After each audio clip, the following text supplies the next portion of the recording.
کەرکووک بەدەستدەیان کێشەییداری و سیاسی دەناڵێنێ لە نێوان کەم تەرخەمی بەغداد و بێباکی هەردوو حزبی دەسەڵاتداری هەرێم.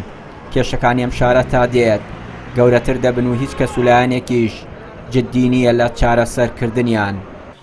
چەندین پۆستی گرنگی کەرکووک بە وەکالەت لەلایەن یەک پێک هاتەوە بەڕێوە دەبرێن.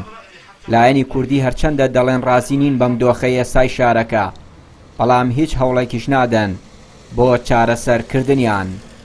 وڵی کێشەی سیاسی و کۆمەڵایەتی و ئەسکەری و ئەمیش هەیە لە کەرکووکە.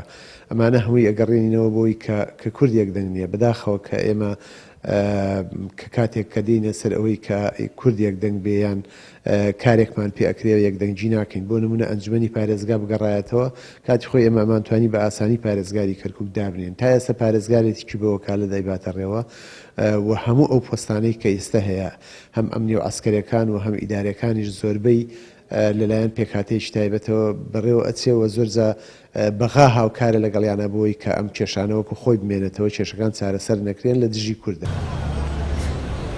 جگە لەوەی بەغداد لە خەمی چارەسەری گرفتەکانی کەرکووک نییە، ناکۆکی و دووبارەکی نێوان پارتی و یەکێتیش هۆکارێکی دیکەی سەرەکین بۆ قۆڵبوونەوەی کێشەکانی ئەم شارە.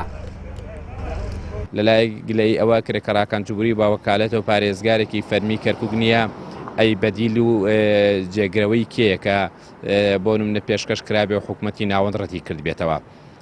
ئەگەر ئێوە پێتان وایە ئەمە بە وەکالەتە و ئەبێ پارێزگارێکی کوردە بێ، ئەی بۆچی کار بۆەوە ناکەن کە کەسێکی کورد کە جێی ڕەزامەندی شەقامی کەرکووک بکرێ بە پارێزگار یاخود پێشکەش بە حکوومەتی ناوەندی بکرێت بۆی بڕیاری لەسەر بدرێت بێ پارێزگاری کەرکووک. جگە لەوەی کە بەشێک لەو کەسانەی کە پێش 16 ئۆکتۆبەر پۆستیان هەبوو لە کەرکووک لەبەر ئیلتیزامێکی حیزبی پابەندبوونێکی حیزبی لەو پۆستەکانیان جێهێشت. ئەمەشان دێجار ئەو پۆستانە یان لەلایەن پێگاتی ترەوە پڕکرێتەوە یان بە بۆشایی ماوەتەوە یان بە وەکالەت کە ئەمانش گرفتن لە بەردەم هەندێک جار ڕایکردنی کاروباری هاوڵاتیان. جگە لە پۆستی پارێزگا، پۆستی قایمقام و تەندروستی و کوشتوکاڵ و سەرۆکی زانکۆ و پۆستەکانی ناحەی سەرگەڕان و دەبس و چەندین پۆستی دیکە بە وەکالەت بەڕێوە دەبرێن.